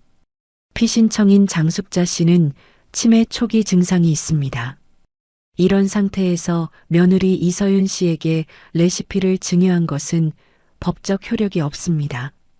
또한 해당 레시피는 고인과 함께 만든 공동재산이므로 상속 재산에 포함되어야 합니다. 변호사가 장황하게 설명했습니다. 미란이 옆에서 고개를 끄덕이며 맞장구 쳤어요. 마치 이미 이긴 것처럼 여유로운 표정이었습니다. 제 차례가 왔습니다. 저는 천천히 일어났어요. 멍하던 눈빛을 거두고 또렷하게 조정위원을 바라보았습니다. 미란의 얼굴에 당혹감이 스쳤어요. 위원님, 저는 치매가 아닙니다. 여기 정신건강의학과 진단서가 있습니다. 저는 서류 봉투에서 진단서를 꺼냈습니다. 사흘 전 대학병원에서 받은 정밀 검사 결과였어요. 인지기능 정상, 치매 징후 없음. 담당 의사의 도장이 선명하게 찍혀 있었습니다. 미란의 얼굴이 굳었습니다. 눈이 커졌어요. 뭐야, 그게 무슨 소리야? 어머니 분명히 치매였잖아. 말도 못 알아듣고 멍하니 있었잖아. 미란이 자리에서 벌떡 일어났습니다. 조정위원이 손을 들어 제지했어요. 신청인 측 자리에 앉으세요. 저는 계속 말을 이어갔습니다. 저는 치매 연기를 했습니다. 며느리들의 진짜 속마음을 알기 위해서였어요. 남편이 죽고 나니 누가 진짜 저를 생각하는지 확인하고 싶었거든요. 조정실이 술렁거렸습니다. 미란의 변호사가 당황한 표정을 지었어요. 예상 못한 전개였던 거죠. 그리고 위원님, 신청인 최미란 씨가 저에게 한 행위들을 말씀드리겠습니다. 저는 서류 봉투에서 USB를 꺼냈습니다. 조정위원에게 건네며 말했어요. 여기에 녹음 파일과 CCTV 영상이 있습니다. 재생해 주시면 감사하겠습니다. 조정위원이 노트북에 USB를 꽂았습니다. 스피커에서 소리가 흘러나왔어요. 첫 번째 파일이 재생됐습니다. 49제 날 화장실에서 미란이 친정 엄마에게 전화한 녹음이었어요. 엄마 나야. 미쳤어. 빚더미래. 늙은이 치매 온 거 아니야? 당장 요양병원 알아봐야겠어. 아니, 그냥 쫓아내야지. 어떻게 데리고 살아? 미란의 목소리가 또렷하게 울렸습니다. 조정실이 조용해졌어요. 미란의 얼굴이 하얗게 질렸습니다. 두 번째 파일이 재생됐습니다. 새벽 2시에 저를 쫓아낸 날의 녹음이었어요. 비 오는 소리가 먼저 들렸습니다. 어머니, 찜질방 가시는 게 낫지 않겠어요? 애들이 할머니 냄새 난다고 잠을 못 자요. 내일 요양병원 수속 밟아드릴게요. 비 오는 소리와 함께 미란의 차가운 목소리가 들렸습니다. 그리고 문 닫히는 소리, 도어록 잠기는 소리까지. 조정위원의 얼굴이 굳어졌어요. 안경 너머로 미란을 바라보는 눈빛이 싸늘했습니다. 세 번째는 CCTV 영상이었습니다. 가짜 채권자들이 가게에서 난동을 피우는 장면이었어요. 검은 점퍼를 입은 남자들이 음식을 바닥에 쏟고 서윤의 손목을 잡고 협박하는 모습이 고스란히 담겨 있었습니다. 서윤의 비명소리도 들렸어요. 저 사람들은 미란 씨가 고용한 건달들입니다. 경찰 조사 결과 미란 씨에게서 200만 원을 받고 협박 행위를 했다고 자백했습니다. 저는 경찰 조서 사본을 꺼내 테이블 위에 올려놓았습니다. 미란의 변호사가 서류를 집어들었어요. 읽어보더니 얼굴이 일그러졌습니다. 미란에게 무언가 속삭였어요. 네 번째 파일은 미란이 처음 가게에 와서 수익금을 요구한 녹음이었습니다. 동서, 이 가게 보증금 사실 어머니 돈이지? 수익금 일부를 나한테 보내. 안 그러면 빚쟁이들한테 주소 알려줄 수도 있어. 미란의 협박 목소리가 조정실을 가득 채웠습니다. 큰아들이 고개를 푹 숙였어요. 차마 고개를 들지 못하는 눈치였습니다. 마지막 파일이 재생됐습니다. 큰아들이 전화해서 유산을 요구한 통화 내용이었어요. 어머니, 그 돈 어머니 레시피로 번 거잖아요. 유산으로 나눠야죠. 장남인 저도 몫이 있어요. 큰아들의 목소리가 울렸습니다. 큰아들의 얼굴이 빨갛게 달아올랐어요. 미란이 시킨 대로 한 것이 만천하에 드러난 거였습니다. 조정위원이 안경을 고쳤으며 미란을 바라보았습니다. 신청인 최미란 씨, 이 증거들에 대해 할 말이 있습니까? 미란이 벌떡 일어났습니다. 얼굴이 불그락푸르락했어요. 이건 불법 녹음이에요. 동의 없이 녹음한 건 증거로 못 써요. 미란이 소리쳤습니다. 하지만 제 변호사가 차분하게 대응했어요. 대화 당사자가 녹음한 것은 불법이 아닙니다. 대법원 판례에 따르면 대화에 참여한 당사자의 녹음은 적법한 증거로 인정됩니다. 미란의 변호사가 한숨을 쉬었습니다. 더 이상 할 말이 없다는 표정이었어요. 미란에게 뭔가 속삭이더니 자리에 앉았습니다. 저는 마지막으로 서류 한 장을 꺼냈습니다. 강남 상가 건물 등기부등본이었어요. 제 이름이 선명하게 적혀 있었습니다. 그리고 위원님, 제가 파산했다는 것도 거짓말이었습니다. 빚은 없어요. 단 1원도요. 가짜 서류를 만들어서 며느리들을 시험한 겁니다. 누가 진짜 저를 생각하는지 알고 싶었거든요. 제 명의의 강남 상가 건물은 그대로 있습니다. 시가 100억 원이 넘어요. 조정실이 다시 술렁거렸습니다. 미란의 입이 떡 벌어졌어요. 눈이 휘둥그레졌습니다. 숨이 막힌 듯 헉헉거렸어요. 100억? 뭐라고요? 빚더미라며 건물 압류됐다며 미란이 비명에 가까운 소리를 질렀습니다. 저는 차갑게 미란을 바라보았어요. 2달 동안 참았던 말들이 터져나왔습니다. 미란아, 내가 노린 건 처음부터 내 재산이었지. 시어머니가 빚더미에 앉았다니까 쫓아냈잖아. 새벽 2시에 비 오는데 내보냈잖아. 요양원 보내려고 했잖아. 근데 말이야, 내가 그렇게 노린 그 재산은 처음부터 내 몫이 아니었어. 단일원도. 미란의 다리가 풀렸습니다. 의자에 털썩 주저앉았어요. 얼굴이 새하얗게 질렸습니다. 입술이 파르르 떨렸어요. 그토록 자신만만하던 얼굴이 순식간에 무너졌습니다. 조정위원이 서류를 정리하며 말했습니다. 목소리가 단호했어요.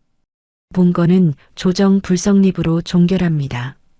신청인 측의 주장은 근거가 없으며 오히려 피신청인에 대한 협박 및 재물손괴 혐의가 인정됩니다. 별도의 형사고소가 가능함을 알려드립니다. 저는 자리에서 일어났습니다. 미란을 내려다보았어요. 2달 전 저를 내려다보던 그 눈빛이 떠올랐습니다. 벌레 보듯 하던 눈빛, 냄새난다고 하던 그 입. 이제 입장이 바뀐 거였어요. 뿌린 대로 걷었다, 미란아.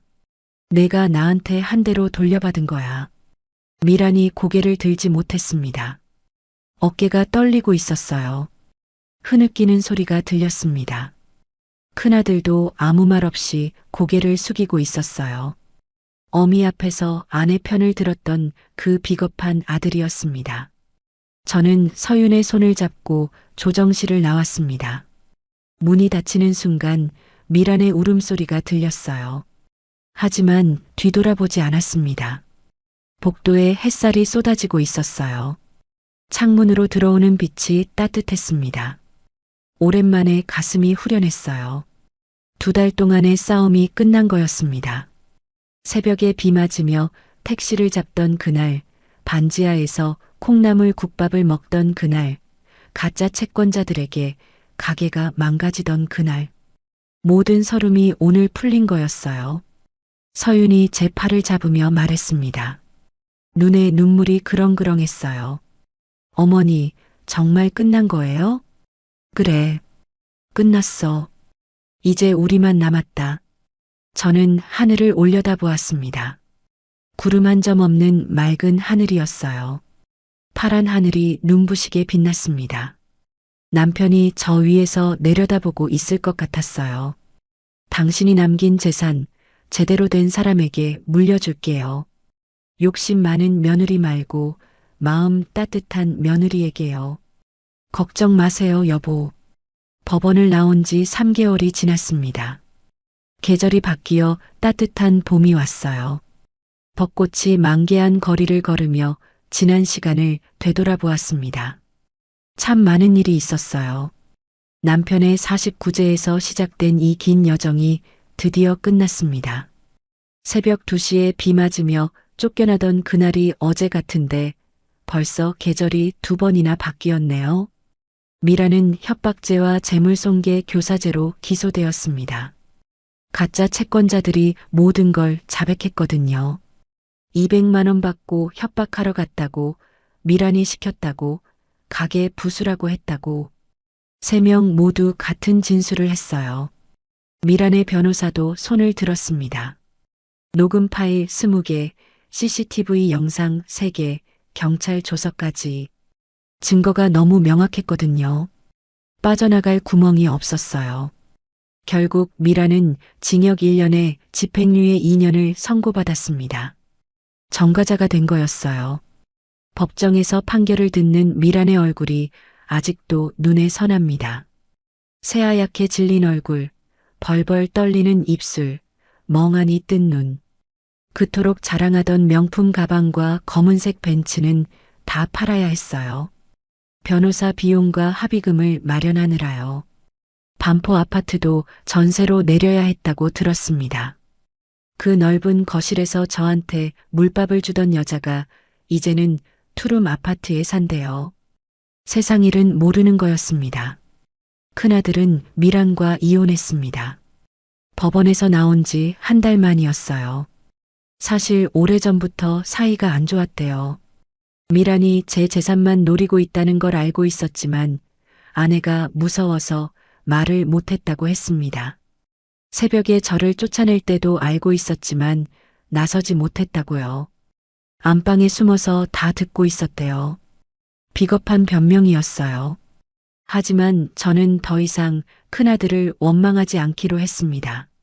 미워해봤자 제 마음만 상하니까요. 원망은 원망하는 사람만 아프게 하는 거였어요. 큰아들이 찾아온 건 한 달 전이었습니다. 반지하 가게 앞에 서서 한참을 서성거리더라고요. 저는 주방 창문으로 그 모습을 보았어요. 예전에 당당하던 모습은 온데간데 없었습니다. 어깨가 축 처지고 얼굴이 수척해져 있었어요. 정장 대신 낡은 점퍼를 입고 있었습니다. 이혼하고 혼자 살면서 많이 힘들었나 봐요.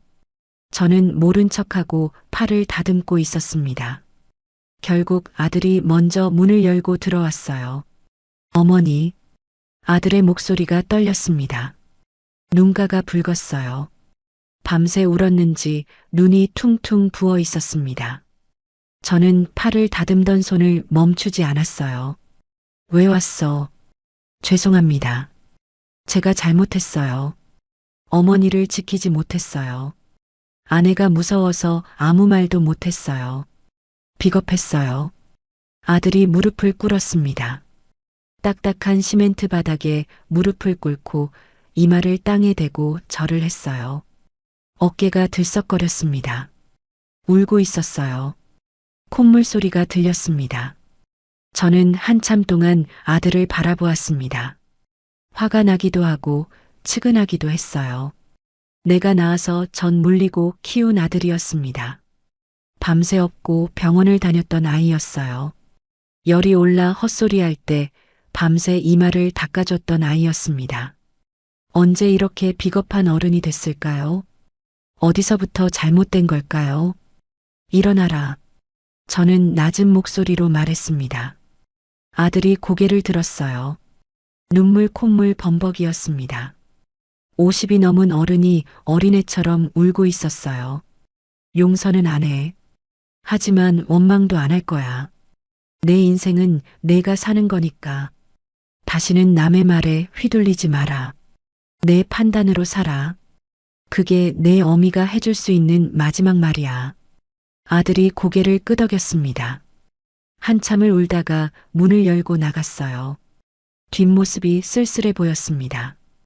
어깨가 축 처진 채 골목을 걸어가는 모습을 한참 동안 지켜보았어요. 저는 다시 팔을 다듬기 시작했습니다.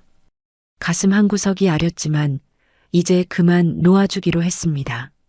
부모 자식 간에도 거리가 필요할 때가 있는 법이었어요. 언젠가 아들이 제대로 된 어른이 되면 다시 만날 수 있겠죠. 서윤네 분식은 프랜차이즈 1호점이 되었습니다. 강남 압구정동에 첫 번째 가맹점이 열렸어요. 50평짜리 깔끔한 매장이었습니다. 하얀 타일 바닥에 나무 테이블, 벽에는 제가 요리하는 사진이 크게 걸려 있었어요. 개업식 날, 저와 서윤은 나란히 가게 앞에 섰습니다. 빨간 현수막에는 할매네 떡볶이라고 적혀 있었습니다. 제 레시피를 기반으로 한 브랜드였어요. 화환이 줄지어 서 있었고 풍선이 바람에 흔들렸습니다. 어머니, 감사해요. 이 모든 게 어머니 덕분이에요. 어머니 아니었으면 저는 아직도 반지하에서 적자 내고 있었을 거예요. 서윤이 제 손을 잡았습니다. 손이 거칠었어요. 3개월 동안 새벽부터 밤까지 일한 손이었습니다. 갈라진 손가락, 굳은 살이 박인 손바닥. 저는 그 손을 꼭 쥐어주었어요. 내가 한 거야. 난 레시피만 줬을 뿐이야. 내가 밤잠 안 자고 뛴 거잖아. 본사 미팅도 내가 했고, 인테리어도 내가 골랐잖아. 개업식에는 동네 사람들이 많이 왔습니다. 무료 시식회를 열었거든요. 줄이 매장 밖까지 늘어섰어요. 오전 11시부터 오후 3시까지 쉬지 않고 사람들이 왔습니다. 떡볶이 1000인분을 준비했는데 2시간 만에 동이 났어요. 사람들이 떡볶이를 먹으며 엄지를 치켜 세웠습니다. 맛있다. 옛날 맛이 난다. 어릴 때 먹던 분식집 맛이다. 추억의 맛이야. 할머니 손맛이 느껴진다. 이런 맛 오랜만이다. 저는 그 모습을 보며 뿌듯했습니다. 30년 동안 쌓아온 제 인생이 인정받는 순간이었어요. 새벽마다 육수를 끓이고 파를 썰던 시간들이 헛되지 않았습니다. 일주일 후 저는 서윤을 공증사무소로 데려갔습니다. 미리 준비해둔 서류가 있었거든요. 변호사와 상의해서 만든 서류였습니다. 서윤은 영문도 모르고 따라왔어요. 어머니, 여긴 왜 온 거예요? 무슨 서류예요? 앉아라. 사인할 거 있어. 공증인이 서류를 펼쳤습니다. 증여계약서였어요. 강남 상가 건물 지분 50%를 서윤에게 증여한다는 내용이었습니다. 시가로 50억 원이 넘는 금액이었어요. 서윤의 눈이 휘둥그레졌습니다. 입이 떡 벌어졌어요. 서류를 들고 있던 손이 덜덜 떨렸습니다. 어머니, 이게 뭐예요? 50억이요? 이건 너무 큰 돈이에요. 제가 뭘 했다고요? 내 재산이니까 내가 주고 싶은 사람한테 주는 거야. 내가 받을 자격이 있어. 서윤이 고개를 저었습니다. 손을 내저으며 뒤로 물러났어요. 의자에서 벌떡 일어났습니다. 눈물이 그렁그렁 맺혔어요. 안 돼요. 이건 너무 커요. 저는 그냥 어머니 며느리예요. 막내 며느리일 뿐이에요. 이런 거 받을 자격 없어요. 저 돈 욕심 없어요. 저는 서윤의 손을 잡아 의자에 다시 앉혔습니다. 눈을 똑바로 바라보며 말했어요. 목소리가 떨렸습니다. 서윤아, 들어라. 내가 새벽 2시에 비 맞으며 쫓겨났을 때 내가 뛰쳐나와서 안아줬잖아. 우산도 없이 비 맞으면서 젖은 내 몸을 꼭 안아줬잖아. 물밥 먹고 있을 때 콩나물 국밥 끓여줬잖아. 가게 망가졌을 때 같이 울어줬잖아. 그게 다 돈으로 환산 안 되는 거야. 50억으로도 부족해. 서윤의 눈에서 눈물이 흘러내렸습니다. 입술을 깨물며 울었어요. 어깨가 들썩거렸습니다. 저도 눈시울이 뜨거워졌어요. 그리고 말이야, 난 이제 72이야. 언제 갈지 몰라. 내가 죽고 나서 또 싸움 붙으면 안 되잖아. 미란 같은 년이 또 나타날 수도 있고, 살아있을 때 정리하는 거야. 내가 받아. 이건 명령이야. 서윤이 결국 서류에 사인을 했습니다. 손이 떨려서 글씨가 삐뚤빼뚤했어요. 공증인이 도장을 찍었습니다. 이제 법적으로 서윤은 50억 원의 자산가가 된 거였어요. 나머지 50%는 장학재단을 만들어 기부하기로 했습니다. 가난해서 공부 못하는 아이들을 돕는 재단이었어요. 이름은 철수장학재단으로 지었습니다. 제 남편 이름이었어요. 남편도 가난한 집안 출신이었거든요. 어릴 때 학교도 제대로 못 다녔대요. 그래서 살아생전에 항상 그런 아이들을 도와주고 싶다고 했어요. 자기처럼 가난 때문에 꿈을 포기하는 아이가 없었으면 좋겠다고요. 남편의 유언을 이제야 지키는 거였습니다. 첫 번째 장학생으로 10명을 선발했어요. 아이들의 밝은 얼굴을 보니 남편도 하늘에서 웃고 있을 것 같았습니다. 봄바람이 불었습니다. 벚꽃잎이 흩날렸어요. 분홍빛 꽃잎이 어깨 위에 내려앉았습니다. 저는 서윤과 나란히 거리를 걸었습니다. 이제 반지하가 아니라 양지바른 아파트에서 살고 있었어요. 막내 아들 가족과 함께요. 20평짜리 아파트였지만 충분했습니다. 아침마다 햇살이 거실로 쏟아졌어요. 곰팡이 냄새 대신 꽃향기가 났습니다. 어머니, 행복하세요? 서윤이 물었습니다. 저는 하늘을 올려다보았어요. 파란 하늘에 흰 구름이 두둥실 떠 있었습니다. 남편이 저 위에서 내려다보고 있을 것 같았어요. 그래. 행복해. 이제야 행복해. 평생 이렇게 행복한 적이 없었어. 사람은 뿌린 대로 거둡니다. 미라는 욕심을 뿌렸고 망신을 거뒀어요. 서유는 정성을 뿌렸고 복을 거뒀습니다. 저는 30년의 땀을 뿌렸고 따뜻한 노을을 거뒀어요. 저녁 노을이 물들었습니다. 하늘이 붉게 타올랐어요. 온 세상이 금빛으로 물들었습니다. 저는 서윤의 손을 잡고 집으로 향했습니다. 따뜻한 저녁밥이 기다리고 있었어요. 막내 아들이 삼겹살을 굽고 있을 거였습니다. 손자, 손녀들의 웃음소리가 들릴 거예요. 여보, 잘 살고 있어요. 당신이 남긴 재산 좋은 데 썼어요. 걱정 마세요. 저 하늘에서 지켜봐 주세요. 다음에 만나면 자랑할게요. 오늘의 사연 어떠셨나요? 사연이 마음에 닿았다면 더 좋은 사연으로 찾아뵐 수 있도록 구독과 좋아요를 눌러주세요. 그리고 사연의 주인공을 위한 따뜻한 말씀도 댓글로 부탁드립니다. 여러분의 오늘을 응원합니다. 인생 소풍이었습니다.